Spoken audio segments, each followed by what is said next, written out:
Welcome to another edition of the Tiger Men's Basketball Report. I'm your host, Spiro Marikas, along with the head coach of the Tigers, Pat Scarry. And, Coach, a good week for the Tigers.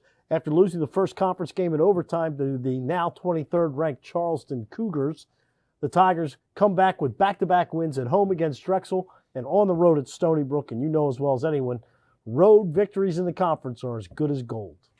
Yeah, good week for us. The big thing that jumped out, we took care of the basketball. Like our ball security was really, really good, and hopefully that continues moving forward. I think that happens, it kind of sets the table for, really everything else. When you don't take care of the ball, it puts you in harm's way in a lot of other areas.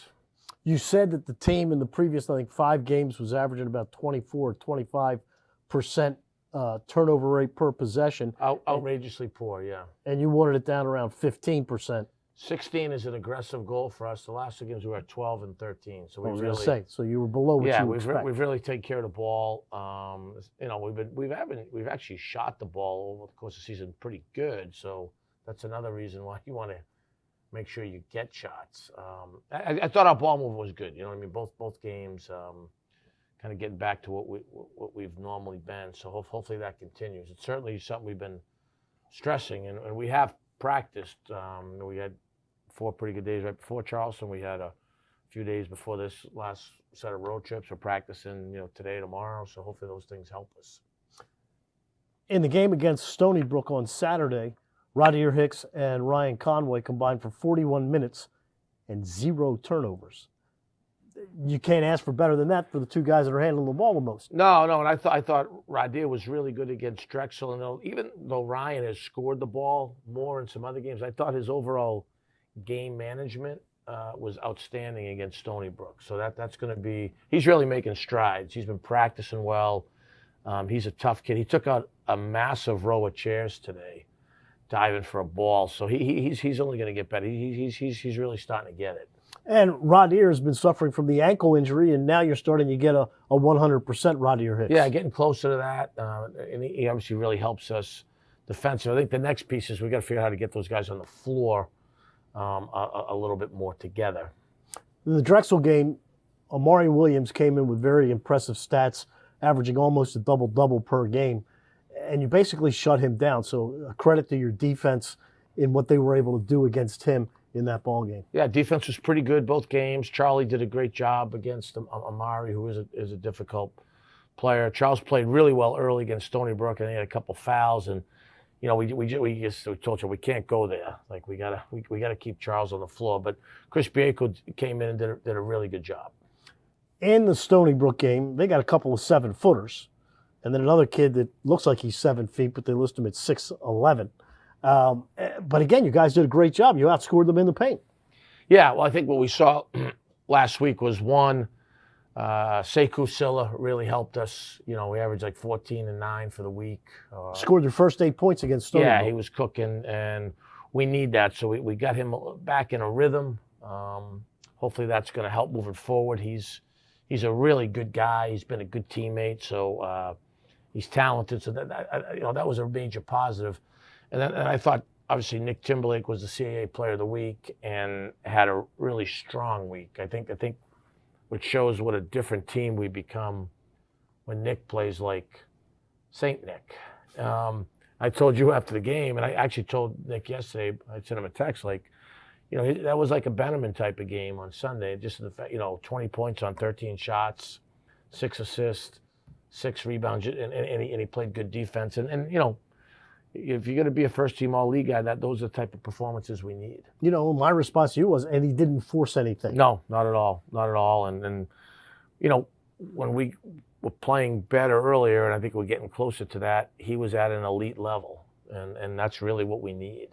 All right, this week, a couple of games. Delaware on Wednesday up in Newark, and then at home on Saturday against Monmouth. Delaware just lost a tough game to Charleston. They were without their leading scorer, Jameer Nelson.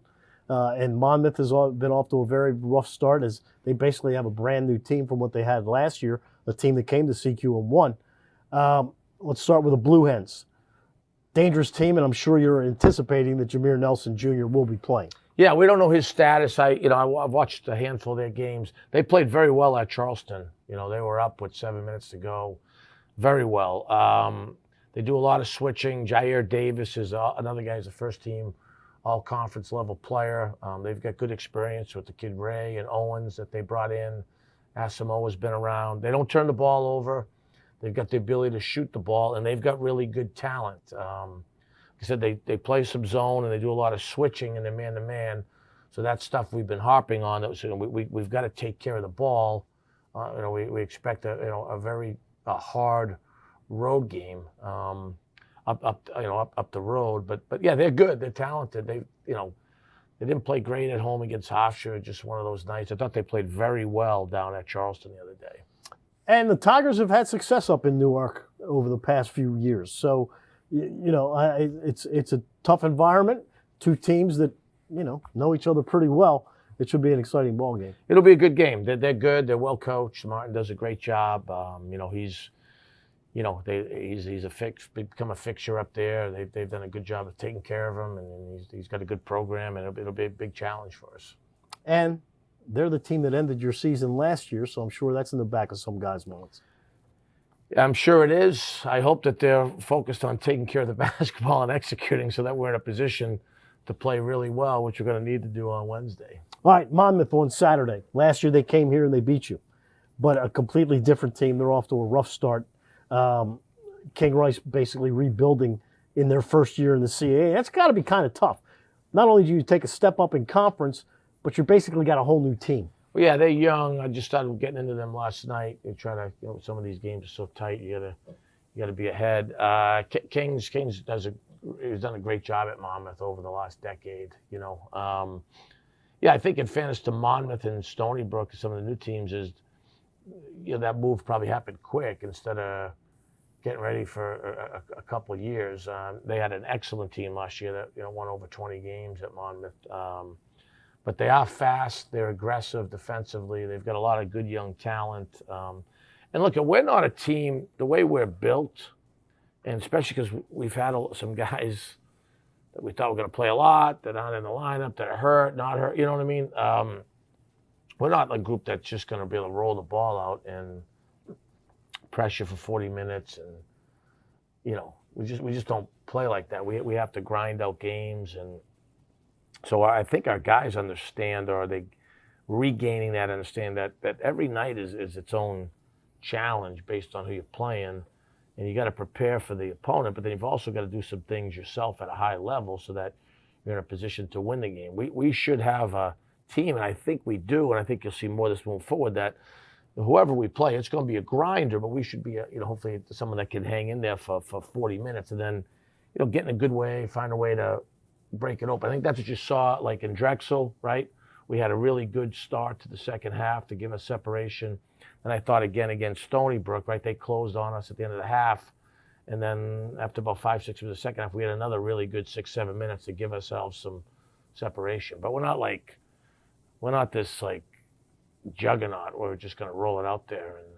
And these are hard. These are hard to get wins against these teams. And, as we're now going into week 3 of conference play, things are kind of shaking out a little bit. You've got, the group up top and then the group at the bottom that haven't won any games. You've got a couple of teams that haven't lost yet. A Marquine game this week and UNCW and Charleston, 2 longest winning streaks in the country. That's great for the league. And I was just going to say, that's great for the league. I think that's great for the league. I'll be honest with you, because we needed practice and we were in a bad stretch. I haven't looked at any of that stuff other than who we have next. I saw a really good week of practice and we had some success, and I was just kind of focused on can we get a little bit better. I know our guys want to be good. They've been a connected group, and who knows, maybe we'll get some bodies back and we can take it even further. But we're really just trying to lock in. But that is a great game for the league. I hope the league has it on national TV because both those programs deserve that. For you now, you've had injuries and other things. The guys that are playing, they've got to be excited knowing that they're going to get minutes and they've got a chance to impress you and the other coaches into saying, hey, even when these guys come back, you still got to think about me. Yeah, 1,000%. I mean, you've seen that with Ryan Conway. You saw that with Christian May. And then we're really hopping on Tyler Coleman and Chris Pieku that, I believe in those guys. And I've seen what they've done in practice. And I think they can do even more in games. And I am optimistic that will happen. I'd like it to happen Wednesday. All right. Well, maybe it will. Well, that'll do it for this edition of the Tiger Men's Basketball Report. You know, we're getting into football playoff time now. So I reached back and I found a great quote from Bill Parcells, who had a lot of success in the playoffs in the NFL. Yes, he once said, potential means you haven't done anything yet. That's pretty good, right? No friction, no motion. I think he said that too, didn't he? Well, you were a fan of his when he was a Patriots Love head coach. Parcells. Love Parcells. Did a great job for us. Him and Bob Kraft didn't get along. You know, they didn't get along. He said, how can I cook the meal without picking the ingredients? You know what I mean? That's You get to pick all of it. And then you get to cook it. That'll do it for this edition of the Tiger Men's Basketball Report. For head coach Pat Scarry, I'm Spiro Marikas. Thanks for tuning in.